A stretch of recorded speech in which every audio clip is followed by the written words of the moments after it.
Hey everybody, Roman versus with the Squashfest podcast and my co-host. Old, nasally, eating candy. It's the boy Harm. This is the first podcast that we'll be doing where we're both sick. The audio quality is going to be terrible. Yeah, it's going to sound very nasally. Yeah. So, yeah, rock with us for this. we what an episode.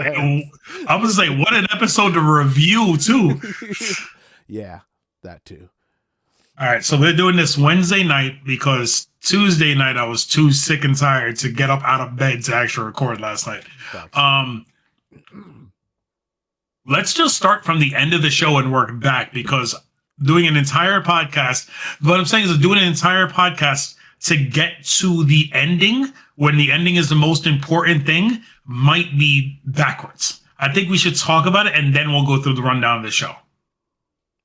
I disagree. I think we need to go, if you want to go through the other stories and matches and then we talk about these segments together at the end, then we can do that. We'll do that. We'll do it that way. All right. Because I don't want to start with a rant. All right. I'm going to be very upset. So Raw this week was the final show from Australia. Yes. Thank God. Yes. Because I'm done with these 8 a.m. shows, bro. Like, I can't see because I'm at work. Yeah, word. Like I work from 5 a.m. to 2 p.m. every day. Like I can't be staying off of social media all day long to try to not spoil stuff for myself. So we're gonna skip the main event stuff. We'll talk about all of the Vision stuff at the end. So we're going to skip right to Dominic and Penta for the Intercontinental Championship, which is the first match of the night. Okay. So last week, we found out that they were going to have this match, and Rusev was going to face the winner of this match. Okay. Because he was talking to Adam Pearce. So you knew at some point Rusev was going to get involved in this match. Mm-hmm. Now, my question is, did they say that Rusev is going to face the winner for the championship, or was he just having a singles match against the winner? No, I could have sworn it was the championship, whoever the winner is. Okay, I just remember him saying, I talked to Adam Pearce and said, I get to face the winner. That's I think the way he worded it. So it's weird. I don't know if Rusev's getting a title match. Anyways, yeah. Doesn't really matter. Just my diatribe. Fun enough match. Dominic Mysterio, like I said, really good worker. Penta, an amazing worker. They had a really good match. They have really good chemistry. Dominic sporting his new weird neck tattoo where he has a Mysterio mask on his neck. You didn't see the neck tattoo? No. Yeah, he's got a neck tattoo now. I don't look that close at Dominic Mysterio. They did the whole 8K camera shot where he's holding both championships in the air. You skip all that. That's your problem. You skip all of this stuff. Because if I'm trying to catch up, I don't need to see the same entrances I see every week. Okay. And you know what's really crazy about that? I say that. But if I'm playing WWE 2K25, you watch all the entrances. I have to watch the entrances because it gets me amped. So you're so backwards. Okay. Dominic Mysterio and Penta have a really good match. Really fun. I really do say a lot. You do. It's just I don't know why. So they have a really good match. A lot of flips, a lot of dives. Dominic is again getting cheered as a babyface. I feel like he's using more luchador moves, and I guess because he's the AAA Mega Champion, he feels like he needs to do more luchador stuff. Yeah. But the babyface turn for him is going to be so huge. Towards the end, Penta is getting control of the match. Dominic Mysterio is on the outside of the ring. Rusev runs down to ringside to try to get involved. Penta hits an over-the-top plancha. Mm-hmm. Both of them are laying on the ground. Camera pans back to Dom.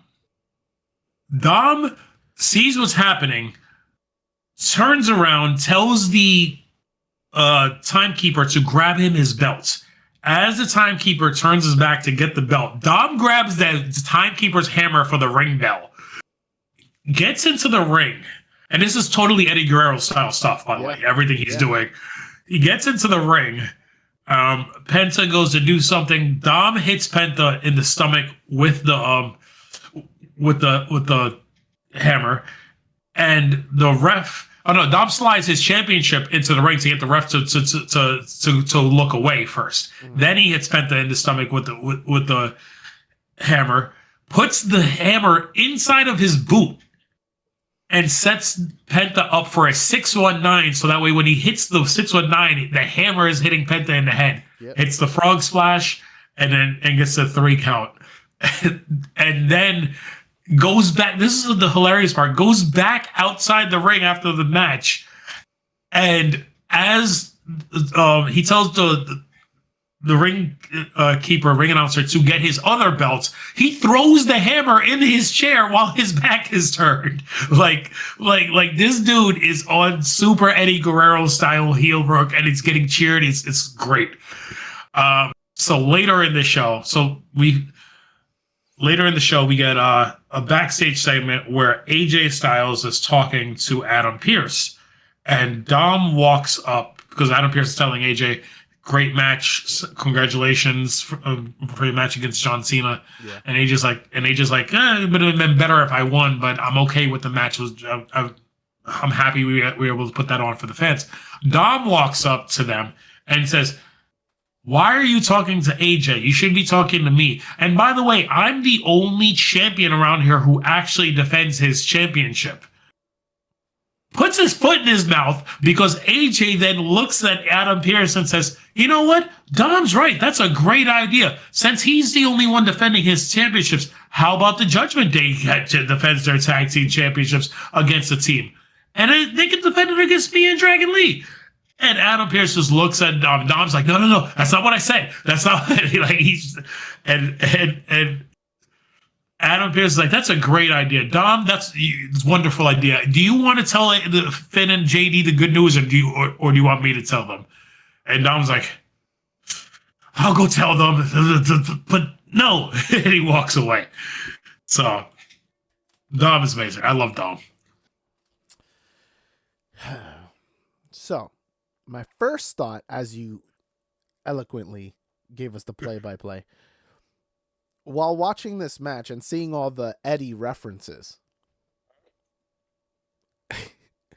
I couldn't help but think, man, Chavo Guerrero is pissed somewhere.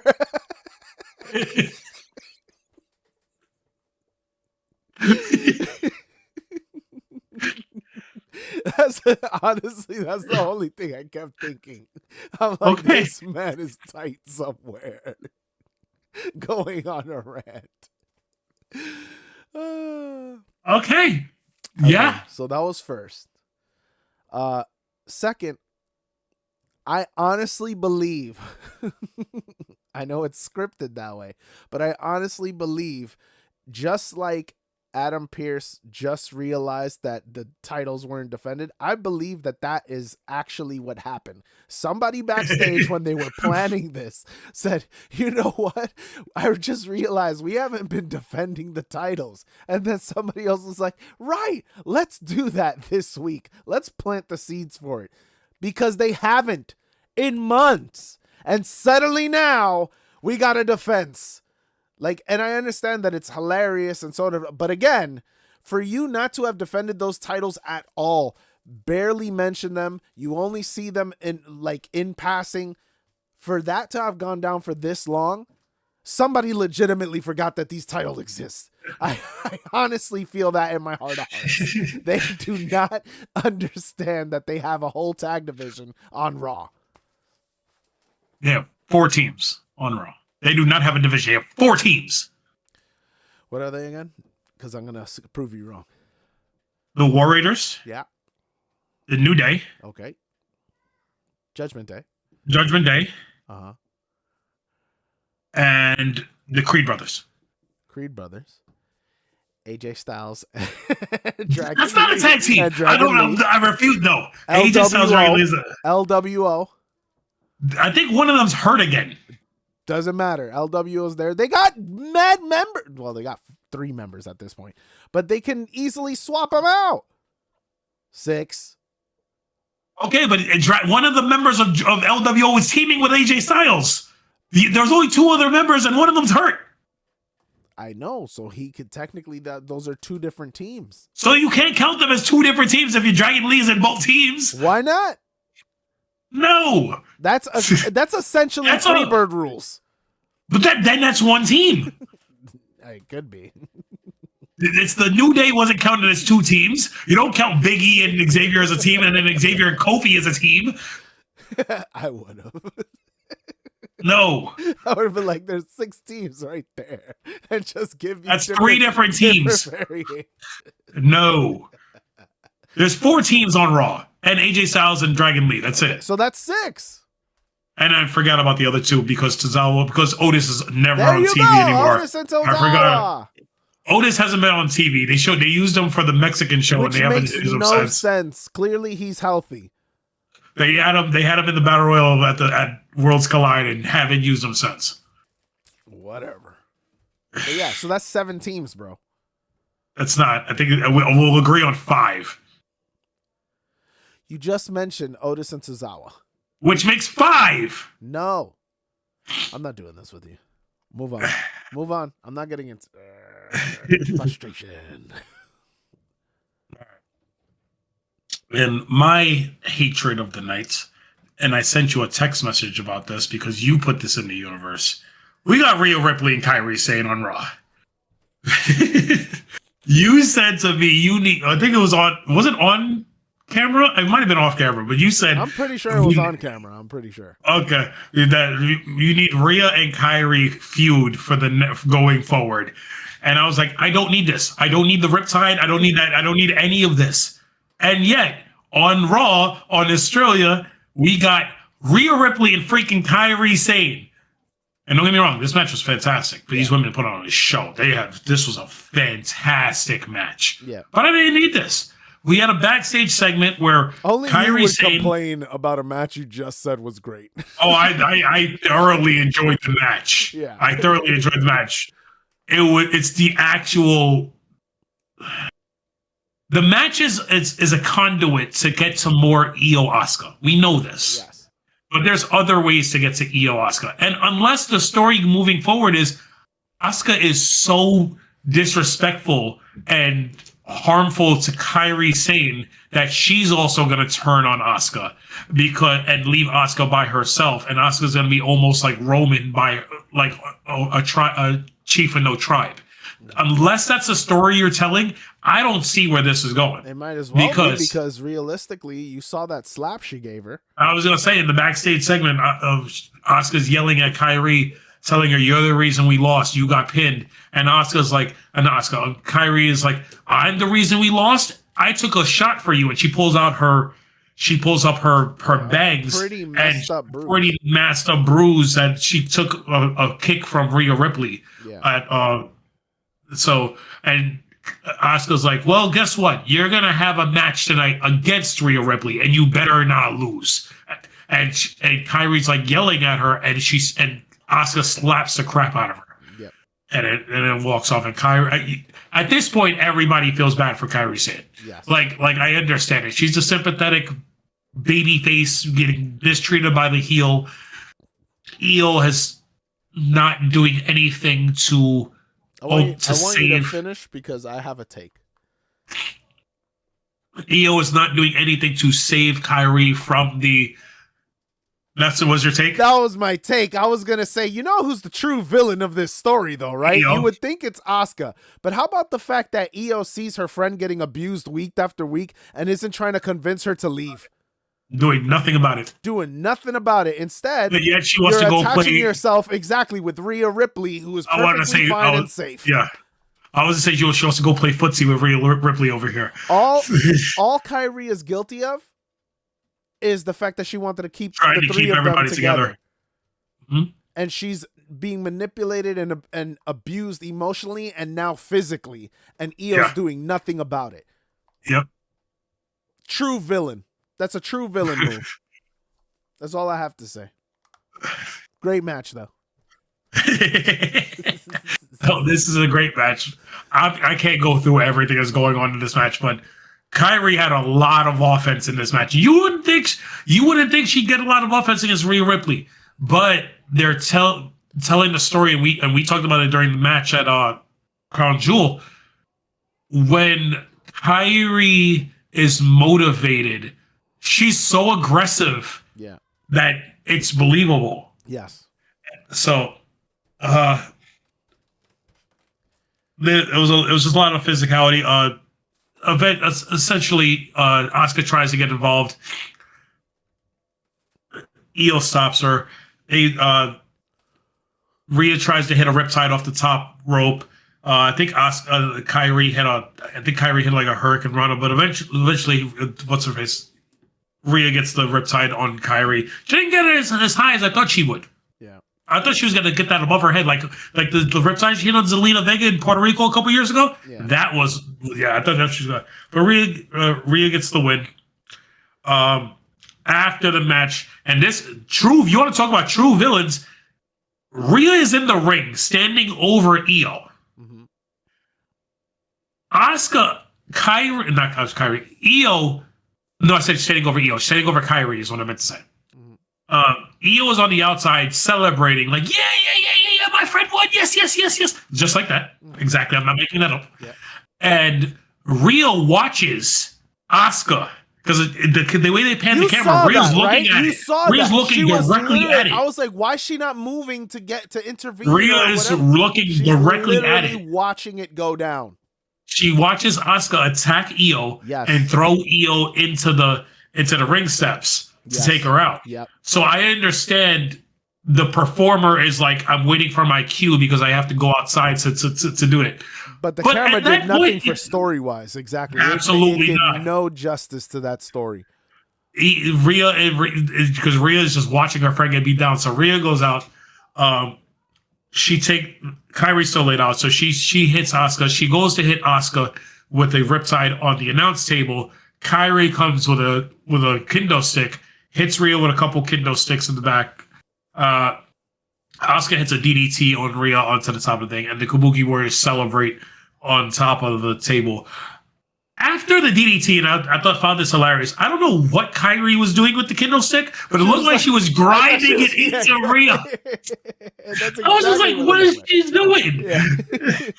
It was funny because she looks like she's really getting into it, but you can also, when it looked down on her, she wasn't on Rhea. It was on, but there was no pressure being applied. And Rhea didn't sell it. No, 100% she didn't sell it. If she even felt it. I was like, what is happening? Like there are so many really bad things on Raw. But entertaining though. Well, yeah. Entertaining. All right, so let's talk about the LA Knight CM Punk backstage segment. So LA Knight's backstage getting an interview. He's interrupted by CM Punk. This is before the match. He's interrupted by CM Punk. These two guys, I don't know if they like each other in real life or they don't like each other in real life, but every time they interrupt each other, it's hilarious. Their chemistry is great. I kind of feel like it's unspoken. I don't like this guy, but we work together well, and they keep putting them together, so it's like you kind of gotta get along with the guy. But it feels like there's a little level of tension between them. Like CM Punk gets over on LA Knight all the goddamn time, and LA Knight hates it. Yeah. Because he makes him look really bad. Sometimes, but I feel like, at least from Punk's perspective, I feel like in real life, Punk probably likes him because of how he can talk and everything else. Like on screen, obviously there's tension between them, but I can actually see them in the back just like joking around and just being stupid back there because they're both of the same age, of the same generation, and they both that quick-witted talker. So this was to formulate a triple threat match because we got announced that we're going to get a triple threat #1 contenders match for Seth's heavyweight championship between LA Knight, CM Punk, and Jey Uso. Spoiler alert, Punk wins. We'll get into that later. Because I Why do you thought this was feel going to be like you Jey had to Uso. spoil it then? I thought this was going to be Jey Uso all the way. I Really? really thought this was going to be Jey Uso all the way. Mm. I did. I really thought. I really think that maybe not with what happened later, Seth's injury that he got at Crown Jewel.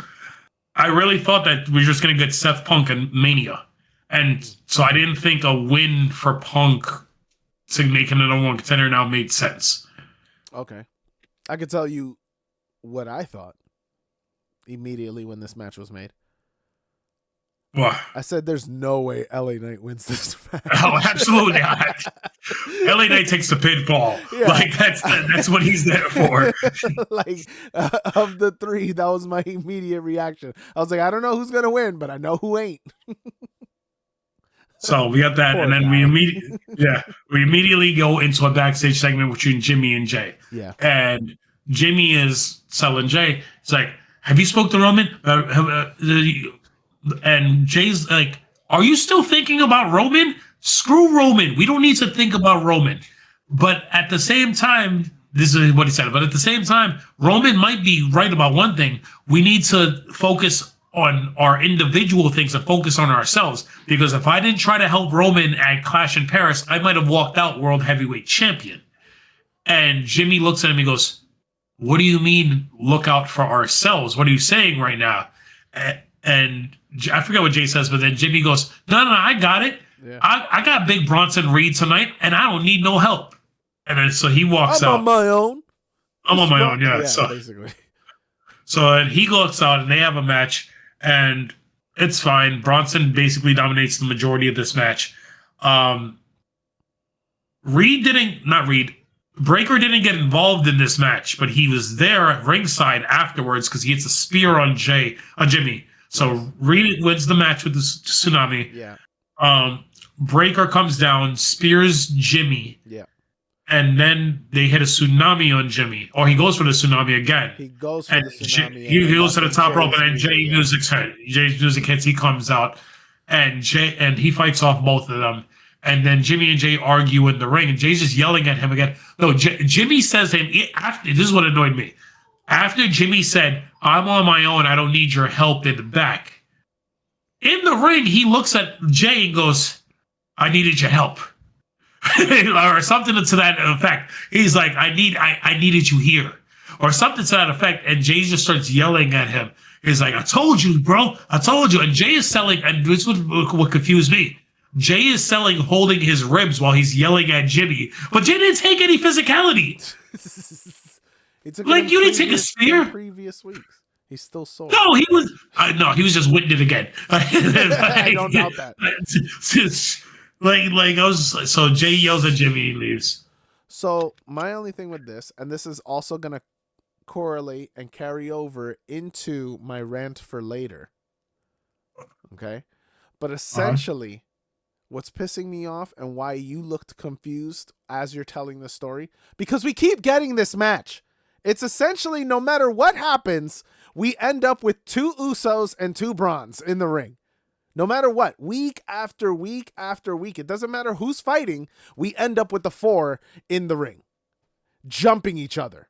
That's it. It's been like that for over a month on Raw. I just want to point that out. Continue. That's well, I think it's been 2 months. Huh? I think it's been 2 months. Sure. Because that was the match of WrestlePalooza. Sure.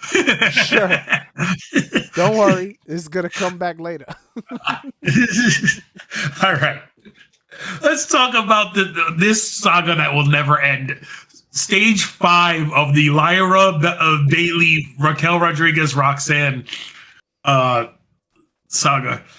This is a fine match. This is a tag match. Lyra looks at Bailey in the back. They have a pre-match thing where right before they walk out, and Lyra's like, I need good Bailey. I need somebody who's gonna have my back tonight. But this is a one-time thing. We're not doing this again. And Bailey's like, she laughs at her. She goes, a one-time thing? Come on, don't you remember when we won the gauntlet match? And she walks out and does her whole thing. Lyra comes out. By the way, Bailey, 10 out of 10 on Raw this week. Whew. Just saying, bro. Continue. Uh-huh. Um, so the story of this match is Bailey wrestled this entire match as happy-go-lucky, pigtail, wacky waving inflatable arm flailing tube man Bailey. Yep. The Judgment Day are in control. Lyra tags out in the match. Bailey's the legal person, but Lyra's in the ring. By the way, the referee did not do his job because why the hell was Lyra in that ring so long? But Lyra looks at Bailey as the Judgment Day are on the outside, and she goes, "This is not the Bailey I need. This is not who I need. Snap out of it." And Bailey's just looking at her confused. So Lyra slaps Bailey and immediately triggers Bailey turning into role model Psycho Bailey. What I love is the fact that after she did it and then she was like off to the side, she was freaking out because she didn't know if Bailey was coming to attack her or if she was going to run past her. She was legitimately scared, and I love that. I love the dynamic. So Bailey just runs out like a bat shot out of hell. She clotheslines Raquel out the ring. She hits a splash onto Roxanne. She does an elbow drop onto Raquel, I think, onto the announce table. She runs back into the ring, hits Roxanne with hits Roxanne with an elbow drop, and then does the rose plant. But there was no time in between. She was like bang, bang, bang, bang, bang, done. Yep. Match over. And I was just like, okay, I can get with this. Like, Bailey looks so crazed. And then the two of them are just like cheering in the ring. But at that point, I'm just like, all right, now Bailey needs to drop Lyra. After all that, I wanted to see a Bailey some belly to Lyra. Like, this is what you wanted, bro. You wanted crazy Bailey. Crazy Bailey should not. Everybody in the ring should get it. Who's you wanted? Who are you talking to? Lyra. Oh, that's what I thought you were saying me because I'm over it. Lyra wanted crazy Bailey. I am over this gimmick. I'll tell you that right now. I am over it. All right. As I said, and I'll keep saying it every week, they need to pick a personality, which I don't want the hugger Bailey. I want role model Bailey. They need to pick a role and stick with it. Because I like this version of Bailey rocking with Lyra. Because the fact that she's teaching her to get into her ways, I enjoy that dynamic. I like the fact. I mean, it's Jekyll and Hyde, right? That's what she's doing. Yeah. So, but I like the fact that Lyra can actually be puppet master, and she can figure out how to manipulate Bailey's personalities. That might be interesting. I think that could be an interesting route to go. And I think that's what the slap was. She's starting to understand what version of Bailey she's going to need at all times, how to do it. And then you'll have Bailey go crazy. And again, not remember what she's doing when she's in the other personality. That could be really interesting. Yeah. But we'll see where this goes. The only problem is I'm going to also miss regular serious Bailey. Okay. Because you're getting they're rarely showing the in between now. They're showing you the role model, right? When she's going crazy and beating everybody up. And then when she's not that, she's immediately hugger Bailey. There's the in between seems to be gone right now. Yes. The Bailey she's been since, I don't know, the last couple of years. Yeah. Since she turned babyface from role model. Yeah. That's the issue I'm having. Yeah. All right, let's talk about the main event match, and then we'll talk about all the other stuff. The main event match, Jey Uso, LA Knight, and CM Punk. And I'm not going to lie. This was a fine enough match, but I was in my phone for most of this match. Wow. Because it's the same match minus Seth Rollins we got at Clash in Paris. You're not wrong. All right? You're not wrong. It's like, it's fine. I can be positive we got a triple threat with them a month or two ago as well. Probably. Who knows? like we got multiple weeks of Jey Uso fighting with LA Knight. We got LA Knight and hold on, I gotta seize. The fact that you almost fell back is crazy to me. Yeah. Sick. We got multiple weeks of LA Knight feuding with Jey Uso. We got multiple weeks of LA Knight and CM Punk tagging together. We got random triple threat matches. Like, it's been the same four people feuding for the world championship, which is fine. But I'm not invested in any of you guys. I've never been invested in Jey Uso, and Jey Uso maybe becoming Roman is something I'm interested in. But I've not a big Punk guy, and LA Knight just hasn't given you a reason to care. If you get back to Punk and Rollins at some point, I'm for it because that is an actual feud I care about. But all of this stuff, the three baby faces feuding with each other to see who wants to beat Seth up, I don't care. Yeah. Somebody win. Yeah. Somebody go, because the more impactful thing that happened on Raw happened after this match. Not the fact that CM Punk won with the GTS on LA Knight. Not the fact that Jey Uso is still wanting his World Heavyweight Championship and he can't seem to get back to there. The only reason that makes sense to me is because he needs to start becoming Roman. And Roman wasn't on the show this week. Mm-hmm. So, it is what it is. Like, and there's CM Punk wins. It just is what it is. Like, oh God, like, how many months or years can we get the same stuff? And I get it.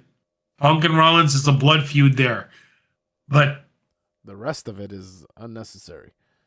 Yeah. Mm-hmm. But yeah, Punk wins. Punk is the number one contender. So before we get to the after match stuff, we'll talk about all of the Vision backstage segments because the aftermath stuff. So there was two backstage segments. No, actually, no. There's the opening segment where Rollins comes out. Yeah. The Vision comes out, and Rollins tells the world he is the Crown Jewel champion. He is now one of the greatest wrestlers in the history of the business, and the Vision is going to go down as one of the great groups of all time. And he goes to Paul Heyman first, and he goes, Oracle, thank you for everything. Thank you for all your advice. Thank you for whatever. The crowd goes, kiss. So he kisses Paul Heyman on the forehead, and he goes, I think he said I couldn't have won this Crown Jewel Championship without your help. Then he goes to Bronson Reed, and he said 6 months ago, you would not have been able to beat Roman Reigns. Mm-hmm. But under my vision, under my tutelage, under everything, now you are able to defeat Roman Reigns, and you are now the tribal chief. That's what he said to him. And then he goes to Braun, and he doesn't really say anything positive about Braun. He just says, you're such a badass, you're this big guy, and he starts barking. Yeah. Give me the Twitch thing, whatever. Yeah. So, throughout the course of this show, because I was looking for little things, because I had known what happened later, but throughout the course of the show, I was looking for little things. Braun kept giving Seth side eye, and kept giving him and kept giving him the shoulder, kept turning his back on him and everything. Because later, first segment. I don't remember. I just remember that's when right after he compliments everybody, then he goes on a half an hour or so rant about how he didn't need any of them and he needs nobody. And then that's when you look at Braun and immediately you see the change in his like, because immediately he's like, what? Like you could see like that just hurt him. Yeah. And then because then later I was like, segment. That's when it started to, the calculations started to happen for me. Yeah. Because originally, even the other week, remember when I was telling you, Paul Heyman was like, oh, then we get rid of Seth, blah, blah, blah. You can see it in Braun's face, Braun Breaker's face, like he wasn't cool with that idea. Yeah.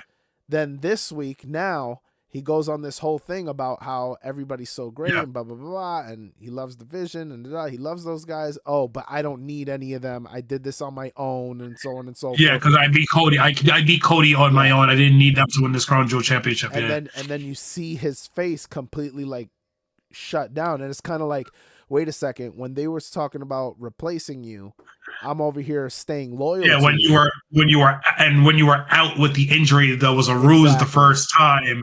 Yeah, yeah. So the second segment backstage, they're having their little party in the back, Yeah.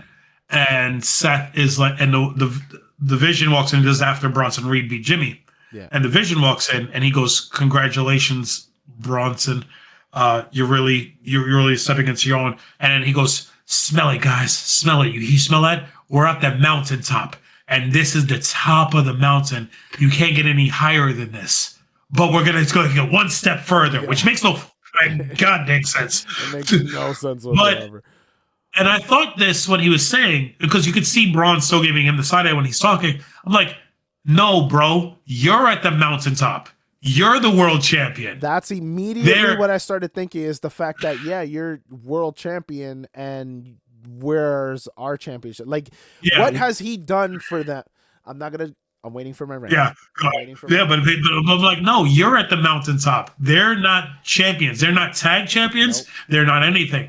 And everybody's always talking about how Braun, and ever since he debuted in NXT 2.0 in the first episode of NXT 2.0, people talking about Braun Breaker, the future of the business. Yeah. This guy's going to be main eventing WrestleManias. Yep. And for you to tell them this is the top of the mountain, you're in rarefied air.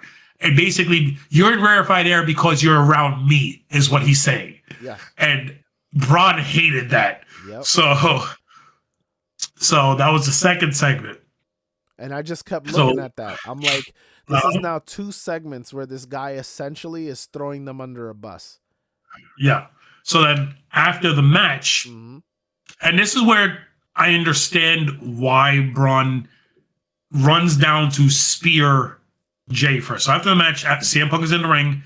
LA Knight is on one side of the ring. Jay is like trying to make his way up the ramp. By the way, Jay Uso, are you the dumbest dude in the world? The Vision's music is hitting. Seth Rollins' music is hitting. They're making their way down to the ring. Why are you outside the ring walking up the ramp? Yeah. Like you haven't been beefing with these guys for 8 months. Yeah. Like every time you get a chance, every time they get a chance, they don't beat you down. Yeah. Like, why are you trying to make your way to the back?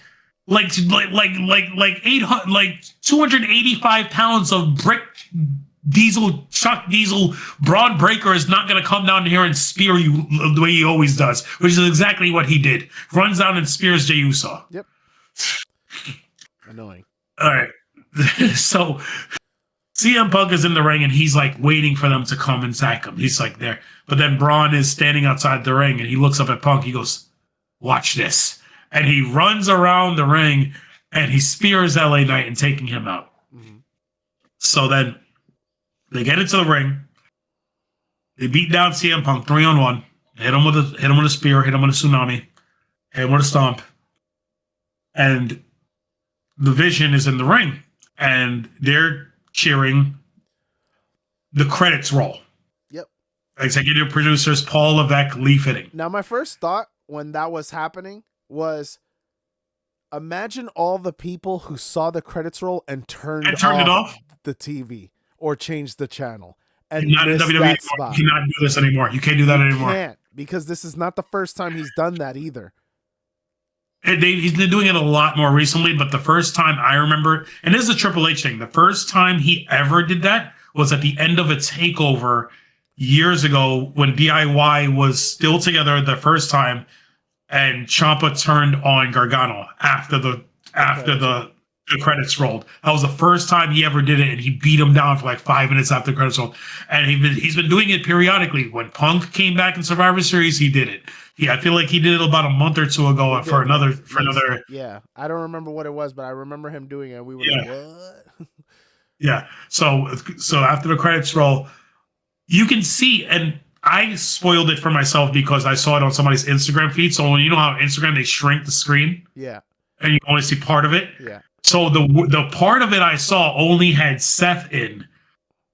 And then you just see this dude run in and And I'm just like, what the hell just happened? Braun Breaker spears Seth Rollins. Mm-hmm. And I'm like, what just happened? And Paul Heyman is masterful in this entire thing. Paul Heyman is shocked. And Bronson doesn't sell it. Bronson is just like standing over it because he's also shocked, but he's also like, what do I do? Yeah. I think that's Precisely. the way he took it. Yeah. I'm not going to attack Braun right now, Yeah. and I don't, and I don't know what's happening. So then Braun gets in Bronson's face and said, he should have said, "You're either with me or against me," but he goes, "You're either with me or not." Yeah. And it takes Bronson 2 seconds. Yep. Literally, he looks at Braun and he looks at Seth and he pulls Seth over and he hits a tsunami onto Seth Rollins. Yep. And the whole time, Heyman's is like, no. All time, Heyman's freaking out. Yeah. Heyman's freaking out. And I thought that's where it ended. So when I was making the thumbnail for this, and this is, if anybody's watching, this is hilarious. I made this thumbnail 4 times. I made it when Braun was kneeling over Seth, because I thought that's how they were going to go off there, because I paused the show and I made the thumbnail. Then I made the thumbnail when Bronson and Braun are standing over Seth, before Braun went to Heyman and said, "You're either with me or not," because I thought that's when the show was going to go off the air and Heyman was going to spend the next couple weeks trying to fix everything. Not that they were going to hotshot this and Braun was going to go to Heyman and say, "You're either with me or not." And Heyman have to make the decision that night. Mm-hmm. So that Heyman holds up both their hands. Braun holds up the World Heavyweight Championship. And the show goes off the air with 3 of them standing over Seth Rollins. I was utterly shocked that this happened until some of the news started coming out. But I'll let you go on your rant first before we talk about that.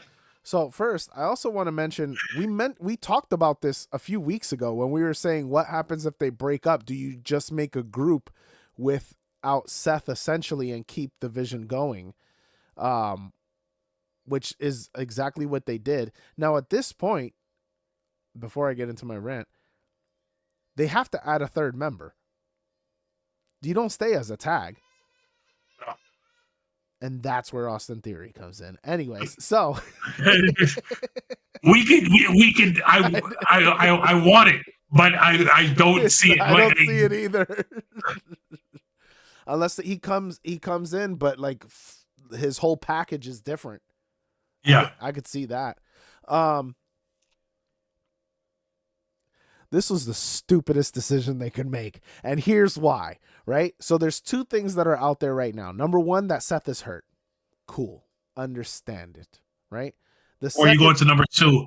Okay. We can't believe that Seth is hurt until they actually show us Seth is hurt. We just did this storyline a couple months ago, coming out of Clash in Paris or whatever show it was, where he faked his injury against LA Knight so he can cash in on CM Punk going into SummerSlam. So until they show me that Seth is actually hurt, I don't believe nothing that's going on, because that was the news on that. All right, so go ahead.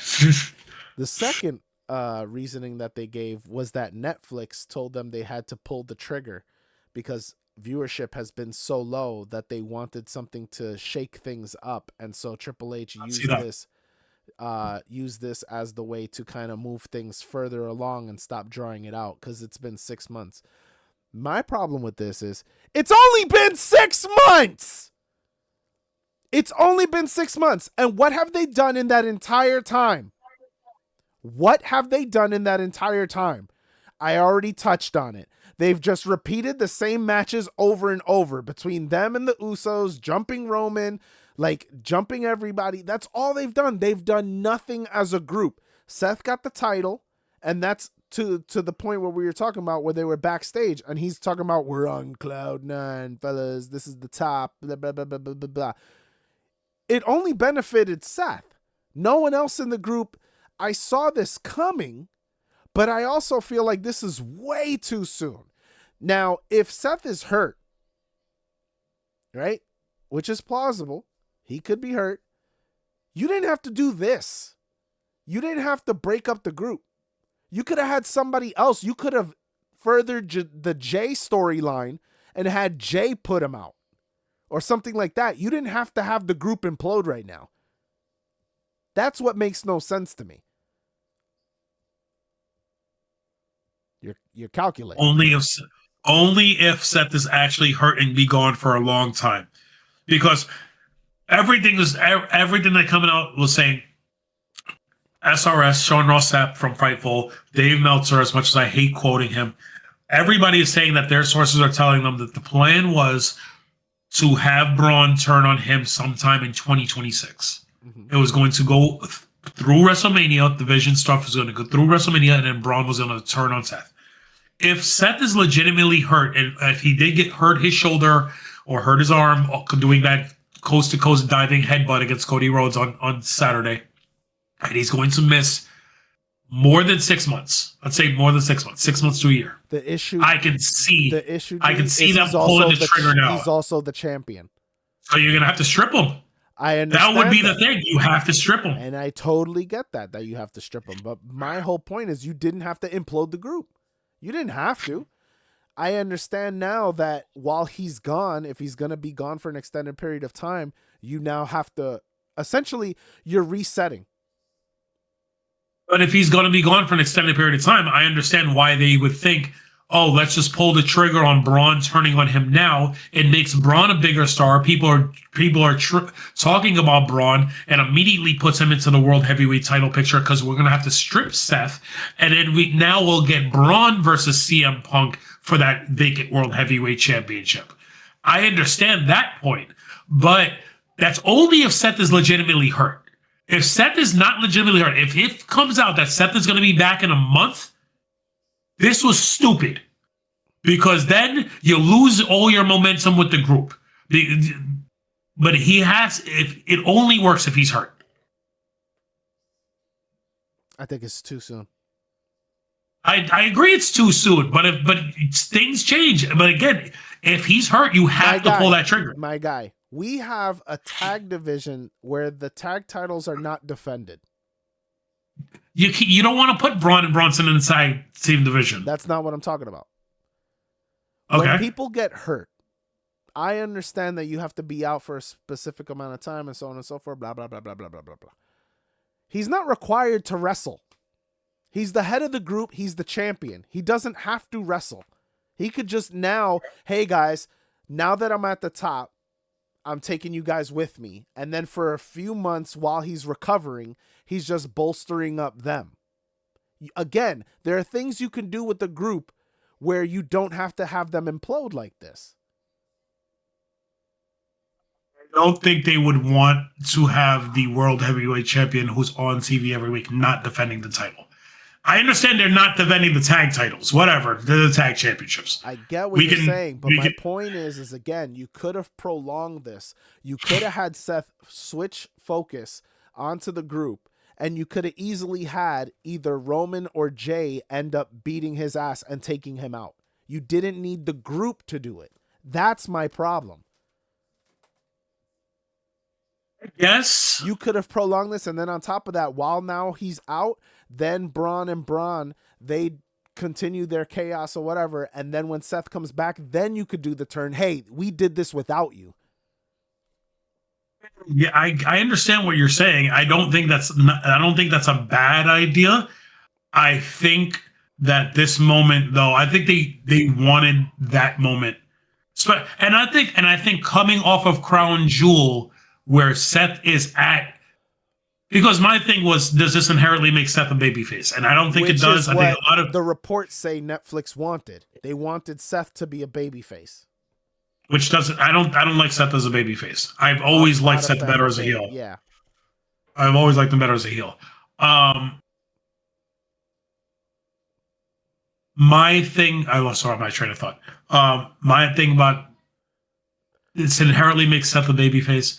I don't think it does. I think coming off of Crown Jewel, that was my train of thought. Coming off of Crown Jewel, where Seth is at his highest of highs, he just vanquished his foe. He just beat Cody. Yeah, he says he did it with one arm, and blah blah blah blah blah.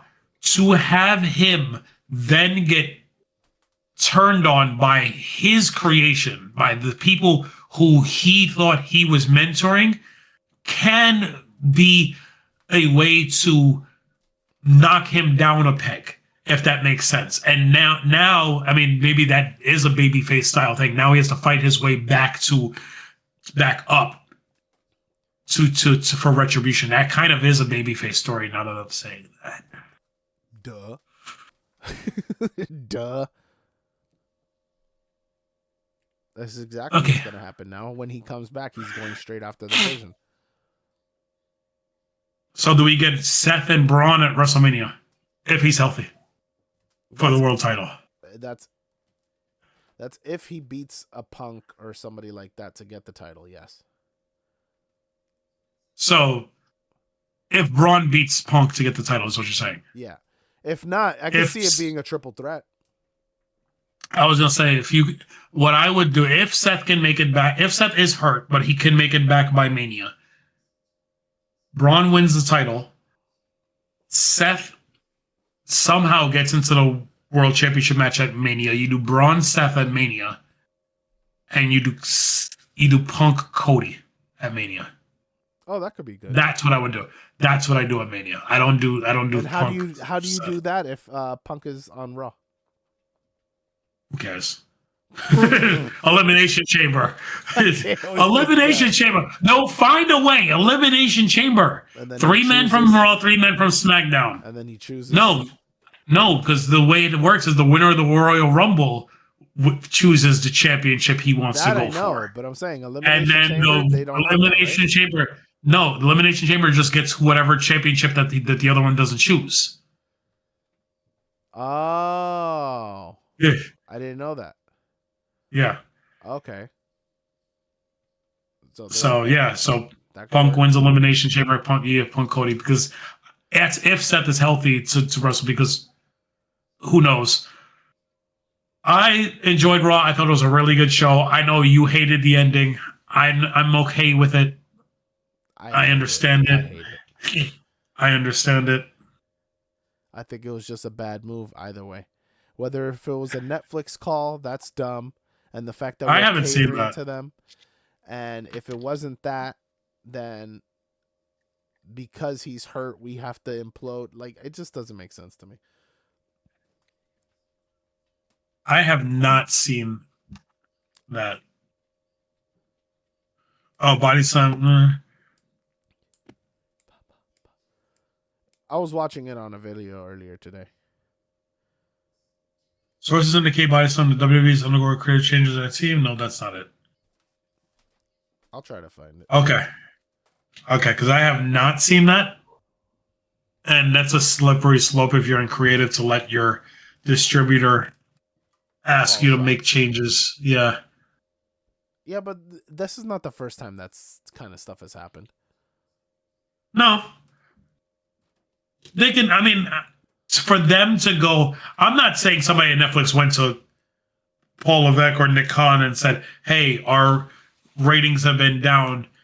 Maybe Braun Breaker should turn on Seth Rollins. I'm not saying they did that. But maybe they went to them and said, hey, we need a little bit more spice on the shows every single week to get more people invested in watching the shows. And this is what they came up with. That I can agree with. But yeah, that was Monday Night Raw. We'll see what happens next week. But this was a really, I thought it was a really good show. I was thoroughly entertained. It was definitely overall, it was a really good show. But yeah, let me see if I can find anything on Seth that came out today, because I haven't been my best today. To find out if he's legitimate. Yeah. This is just one. Bleacher reports Seth Rollins reportedly to undergo surgery on shoulder ASAP, out indefinitely. Mm-hmm. Yeah, 6 hours. No, I mean, I don't know what the Ring report is. Cage Side Seats is reporting that Seth Rollins was pulled from the tour. Yep.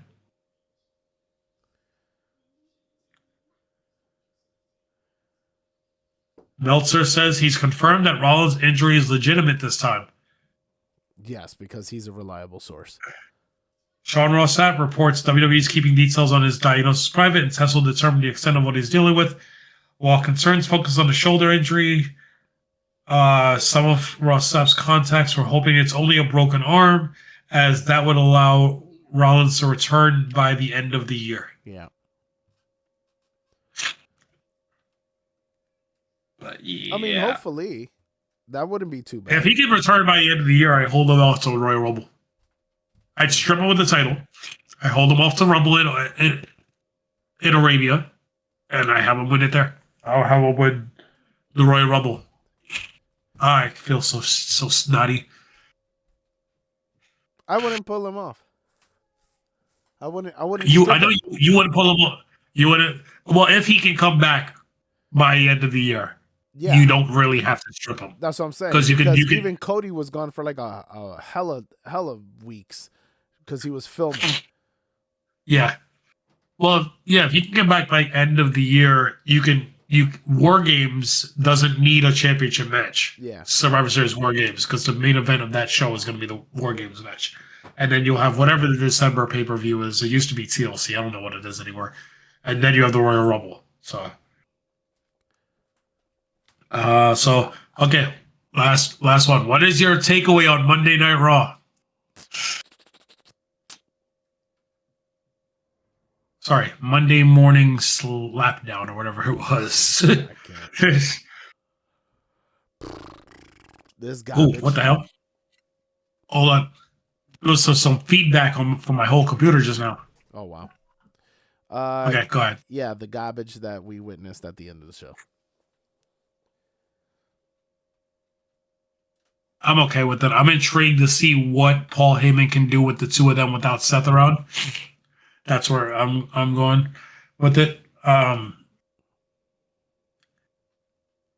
there's not much else. I guess we can continue this Io Asuka storyline. I just want to get Io Asuka in a singles match. Can we please get that? It's like, give me Io versus Asuka. But it has to be That's at a all I want. Don't give me them. I know. Just on a Raw. That would be disappointing because the match isn't going to be as great as it could be if they were on a pay-per-view and you gave them time. Yes. Kyrie stayed in a shark cage. What is wrong with you? Just saying. Ban Rhea Ripley from ringside. Kyrie stayed in a shark cage. You do Io Asuka. They fight over Kyrie Sane. Custody of Kyrie on a ladder match. Wow. I don't know. All right. But yeah, that was Monday Night Raw. Yeah. What's is there a preview for SmackDown? I'll look it up right now. SmackDown. 10/17/25 preview. This is there it is. What the hell is hell now? I just typed in SmackDown 10/17/25 preview and I got a page called Kel Now, KHEL. Whatever, I'll just read whatever this is. Announced matches and segments for SmackDown. Oh, we got Drew McIntyre versus Jacob Fatu. Okay, yeah. It just says Crown Jewel Aftermath and a bunch of people who are listed to appear on the show. Oh, I'm going to go to Yahoo. Oh, it is last week's. Oh, the one thing we forgot to mention was the standoff between Stephanie Vaquer and Roxanne. Right, we did forget about that because we were complaining about Bayley so much. Yeah. So coming out of that, Stephanie's getting celebrated. And I put that on my thumbnail too as one of the line items. Totally forgot. That would have been. What is happening with my headphone jack? So it's coming out of Stephanie's getting. This is after the Bayley Lyra tag match. So I don't know what the Judgment Day were doing, but they were there for like 5 minutes, just waiting around, waiting for the segment. So because it was after commercial break. Stephanie Vaquer comes out and she's getting interviewed by, I think it was Jackie Redmond, and she's saying she's so happy to be the first women, the second women's Crown Jewel champion, the first women's champion from Chile or Argentina or wherever she's from, Latin America, and she gets confronted by the Judgment Day who are walking to the back of Roxanne and Raquel, and Roxanne gets in her face and says, "You shouldn't even be Crown Jewel champion. I'm the last one to pin." They said Io Sky. Yeah. because Io Sky was champion. It says that's who she beat to win the world championship. She goes, "You shouldn't even be world champion. I was the last one to pin Io Sky before you. I should be world champion." And because of that, I should be the one standing here right now, crown jewel champion. And Stephanie just looks at her and she goes, "You can't beat me, and you never will.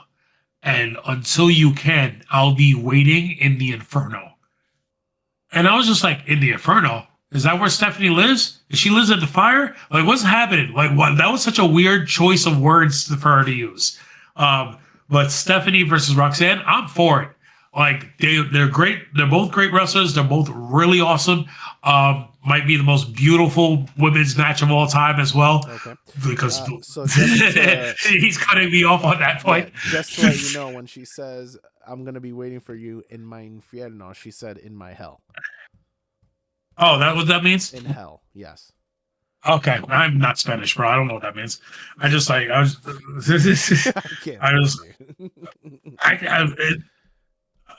Okay. To me, it just sounded like she sits in fire. I mean, I guess in hell that makes sense. But yeah, that's good. That match, whenever they get around to that, is gonna be amazing. That's gonna be the women. The women have been stealing the shows on these shows. Really like every time we talk about these shows, whether it be WrestlePalooza, the Crown Jewel had two really great matches, and it wasn't the women's matches, but we were SummerSlam. We talked about the triple threat between Io, Bianca, and Naomi. We talked about the WrestleMania match between Io, Rhea, Bianca. Stephanie always has a great match with everybody she's in there with. Roxanne puts on a great match every single week. The women have been stealing the shows, so these two women are going to have an absolute classic match when they get out there. I don't think Roxanne has a shot in hell, but no, not at all. They're pushing Stephanie so hard right now. They really are. But yeah, so that was Raw. Thank you guys for watching. We appreciate you as always. We are on Spotify, TikTok, iHeartRadio, and YouTube, and you can catch us each on TikTok through our personal and through the Squashfest pod. AEW Dynamite review coming on my page tomorrow because I'm about to watch it right now, and I already told my boss I'm probably calling out of work. So, so we got that. All right. But yeah, as always, we'll catch you on the next one. Peace.